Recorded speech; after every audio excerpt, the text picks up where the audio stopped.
Holidays, feedback, monogamy. Oh, you want to stay tuned for this one all the way to the end. What we got? Man, I'm excited for this one. I want to welcome everybody back to another episode of Midlife Playbook. It's your boy Matt and Naeem here. Yeah, man, this is going to be a good one.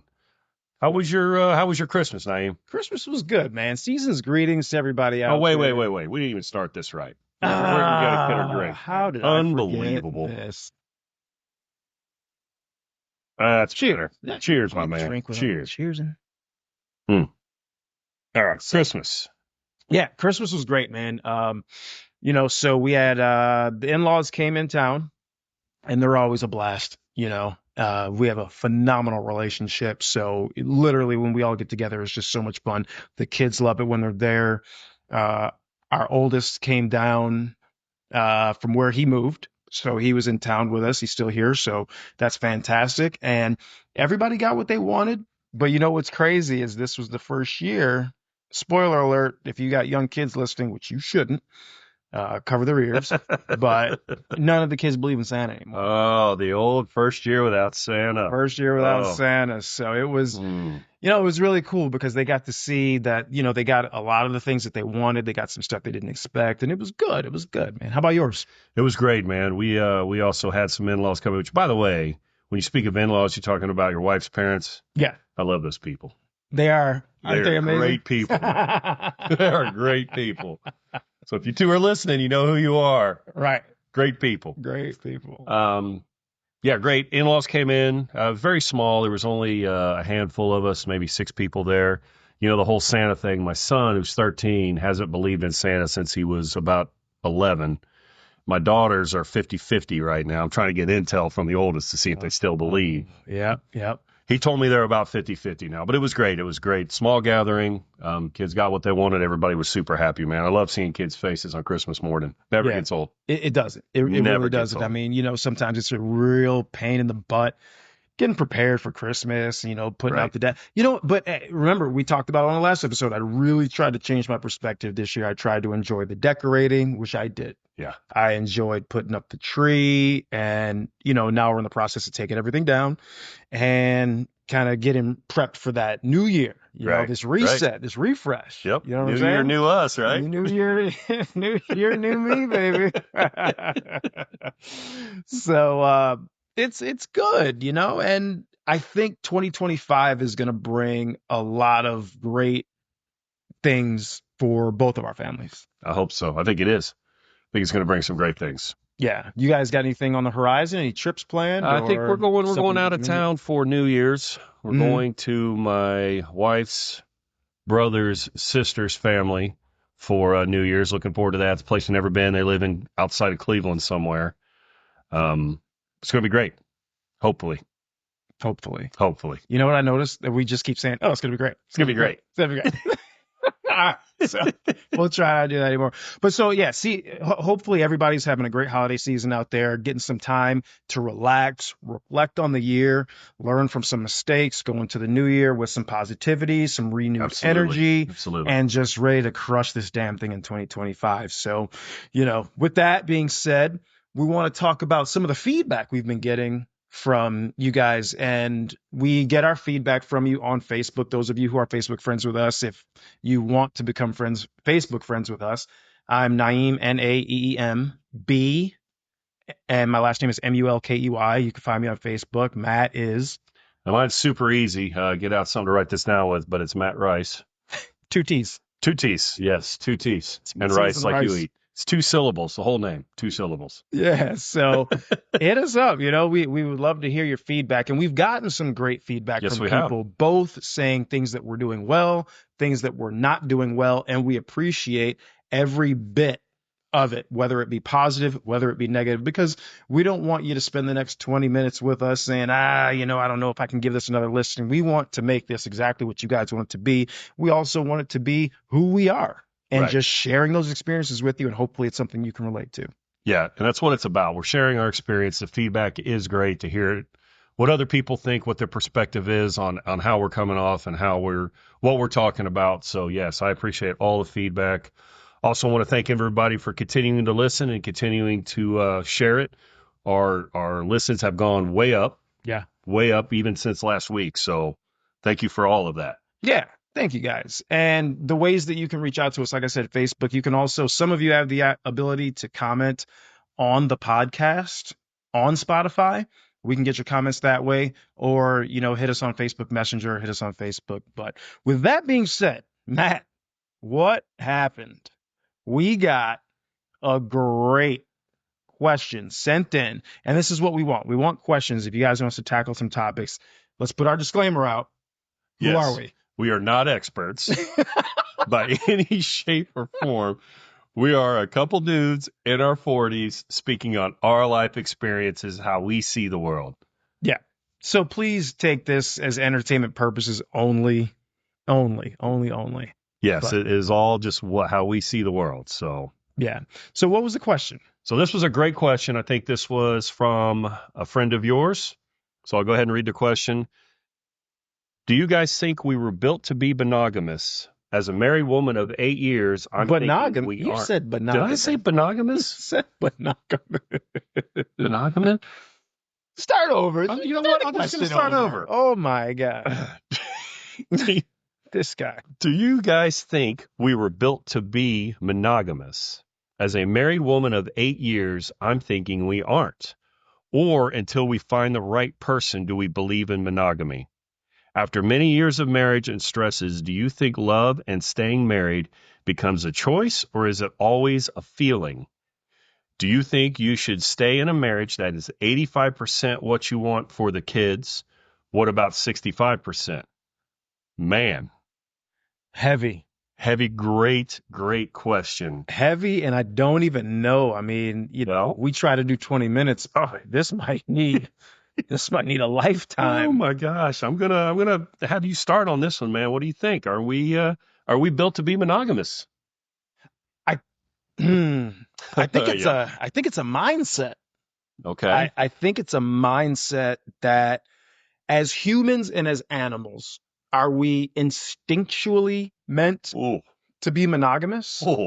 I don't know, honestly, because you've got certain animals in the animal kingdom that are monogamous. You have certain birds that once they find their mate, they're together for the rest of their lives.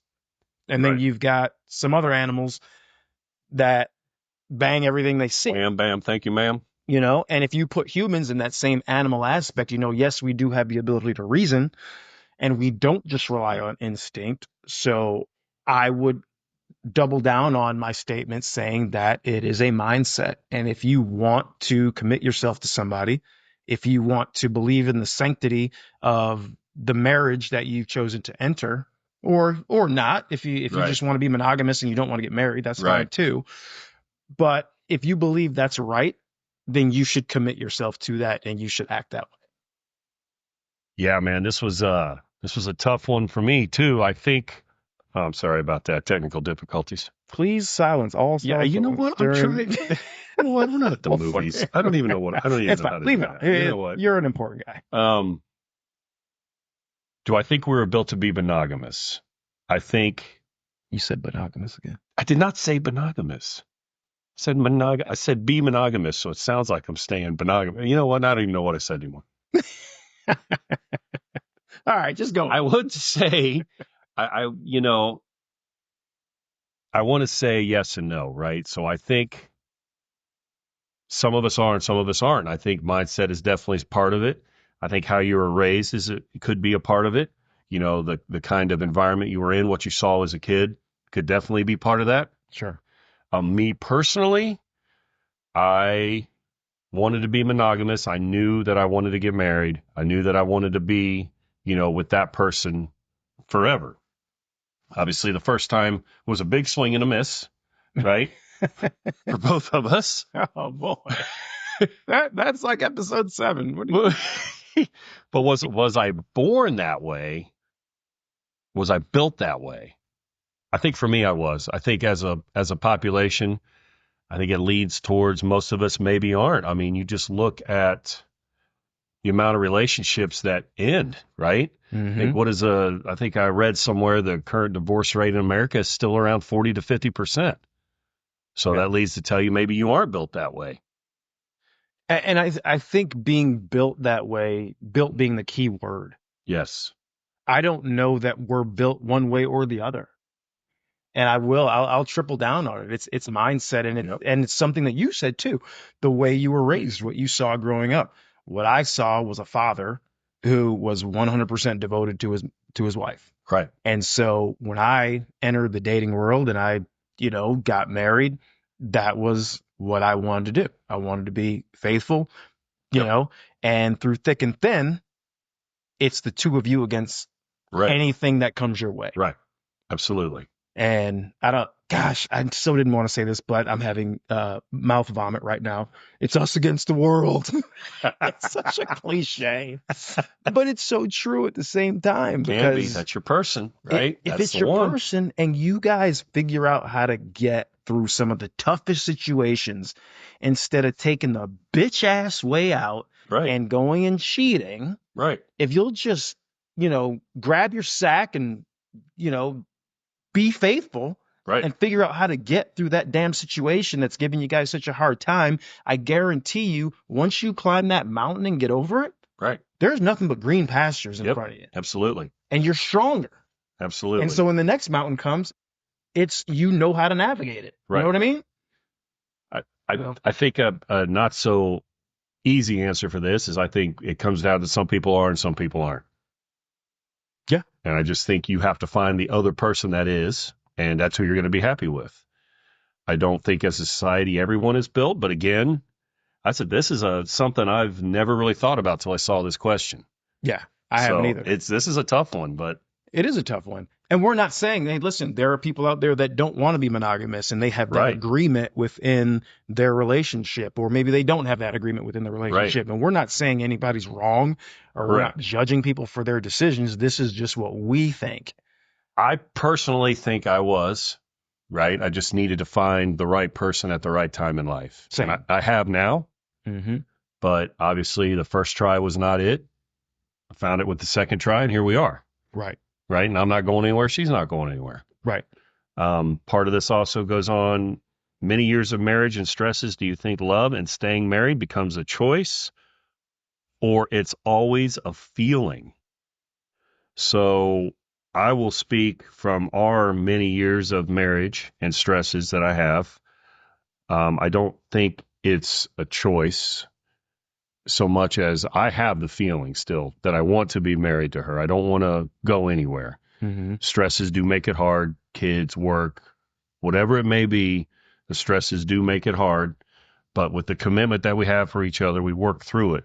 Sure. We talk about things, we communicate, we move on, we work through it. So as a choice and a feeling, I am choosing to stay with her because I still have the feeling to be with her. Right. Does that make sense? Absolutely. So that's my perspective on it. I don't necessarily want to separate the two. I think they go hand in hand with each other. Yeah. I think if you have the feeling, you're going to choose to stay with the person. Right. If you don't have the feeling anymore, you're probably going to choose to not be with that person. And see that, I'm so glad you said that, because that's where a lot of people find themselves in those infidelity situations. Right. They say, oh, I don't have that feeling anymore. Now, listen, you've been married 16 years. Yep. I've been around. Married 10. Yeah. Married 10. Right.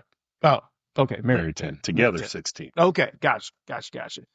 And so I think you have people that get to a point where when they're not feeling those butterflies that they felt initially when they met that person, let's say you start having kids and you're buying homes and you have more stresses and you're working more and you're trying to raise these kids, and then sports comes in the mix and then you're running them everywhere, and you don't have those fluttering, overwhelming feelings of love and those endorphins just bouncing all over the place. They're like, now I got to go find that. Right. And I got to go find it somewhere else. Right.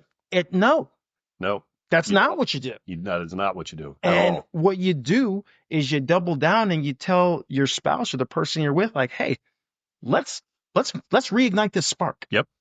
Let's find some date nights. Let's Yep. take trips. Let's focus on each other so that we're a strong unit. Yep. So that our kids can see us as a strong unit and they'll know what they need to look for when they get older. Two really good things that you just said that I want to touch on too from our Sure. experience. The reigniting the flame, talking about date night from experience in our relationship. My wife and I were having a date night. We would go out once a week, go do our thing, right? for a couple hours, whatever it was. Well, there was a period where we didn't do it for about 5 to 6 weeks for whatever reason, working late, sports with the kids, whatever it was. I had mentioned to her, like, hey, we haven't been on a date in a while. We need to get back in the circle of that. Yeah. And we both prioritized it and we made it happen. Right. So it was really important to prioritize it, make it happen. And then the kids seeing it is immensely important because that's going to help shape their views on relationships. Absolutely. Yeah. See, you articulated it way better than I did. It's going to shape their views on relationships. It will. And we both have daughters. We both have sons. Yep. So they're going to learn, our sons are going to learn how to treat their future wives, girlfriends. You got to see a man to be a man. And then our daughter's the same thing. Right. Yeah. And one of the key words you said there too was prioritize. And this is kind of where I kind of developed my own thought process coming up, and I realized that I had it backwards. I thought that once you had your kids, you threw all of your time and energy into your kids to make sure they come up right, and your spouse kind of took just a little bit of a backseat. That's a whole other episode. It is a whole other episode. Yeah. You got to reverse that. Yep. You got to prioritize your relationship and your spouse, and your kids will reap all of the benefits because you are a strong unit. Right. And that, what you just said, kind of ties into the next part of this question is basically staying in the marriage for the kids. Right. So a lot of people do prioritize their children over their marriage. And I think what ends up happening is when said kids grow up, leave the house, they're empty nesters. Yep. And they realize they've lost all their relationship, all their connection, and they end up getting a divorce. Do you think that's because they didn't prioritize their relationship? I think it could be. While they were raising those kids? I think it could be. I mean, if you think about it, if you spend, let's say, 10 to 12 years of your life kind of prioritizing your children, making sure they have a good head start in life, whatever it is, it doesn't matter. Let's say you prioritize that. And during those 10 to 12 years, you're not going on date nights. You're not going out with your friends. Think about the amount of time that we, as a couples, like your wife and you, my wife and me, and our group of friends, how many times we go out together. Yeah. Right? Like we do. A lot. We do. We're going out a lot. We do. Yep. So imagine you take that away. Right. And you're not doing any of that. You're losing connection with your friends. You're losing connection with your wife. Now your kids have grown up. They're out of the house. You sit down on the couch, you look at your wife. Is she a stranger now? Because you have 10 to 12 years of not really knowing, not really having that connection anymore. Right. I don't know. I think that's a real thing that could happen. Well, I think that's a very real thing that could happen. Yeah. And I'll bring something up that I keep going back and forth with it. Do I want to bring this up? Do I not want to bring this up? But as some of you know, I was previously married, and I was married for almost 10 years. And by the time we got divorced, I honestly kept telling myself, I mean, even towards the end, I would tell her, I'm like, I don't even know who you are. Like, I really don't know you. Yeah. And it was because we had the kids. I focused on the kids. Right. She started to focus outside the marriage. Right. And it just got to a point where, people say, keep the spark alive, keep the spark alive. Right. It's not a spark. It's a damn bonfire. It's a 4-alarm rager where if you're not feeding that bad boy, right, you got to throw some embers or you got to throw some logs on the fire, man. And that's the logs on the fire. That's the date nights. That's the sitting down and just talking with each other, the communicating, not letting little things slip through the cracks, addressing all the things that you want to see, setting expectations and meeting expectations and checking in. Hey, am I doing the right thing over here? Right. Am I making you happy? Are you still happy? Is there anything I can be doing better? You got to feed that fire, man. And that's what I learned from the first. Okay. And I think that going into, my marriage now, I am constantly doing those things so that it stays strong and it stays true and thorough. Right. So you learn from that. So that shows going back to the mind, what you talked about earlier, the mindset of longevity and monogamy and all that. Sure. That you have it because you're like, okay, this is what went wrong first time. I'm going to learn from it, move on. Absolutely. And now I found my forever. Yeah. Right? And I think I was better equipped for my wife now. The second time. Absolutely. You learn a lot. Absolutely. Because I even think if I would have met her first, I would have made a lot of mistakes. Yeah. I would have made a ton of mistakes. And with the knowledge that I gained, we're here. And man, listen, we have our spats. Right. We have our times where, things aren't going exactly the way, but you know what? We pause. We hit pause and we say, all right, let's get this train back on the tracks. Right. Let's go pick up some logs. Right. Throw it on that fire. Put some gas on it too. Right. Throw some kerosene on it, something. I think that's a great point too, since we were both married, or both of our first marriages ended the same way in infidelity. I learned a lot of that too. I learned a lot about a person who is not going to be true to me and what that looks like. And what I mean is the mannerisms she had, the things she did. After the fact, looking at it, I will look back and be like, oh man, all the signs were right in front of my face. I never saw it. Yeah.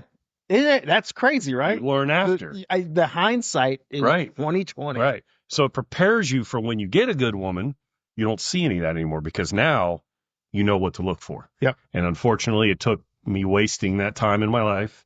And I say wasting, it was a waste based on being with her, but she taught me what to see. Yeah.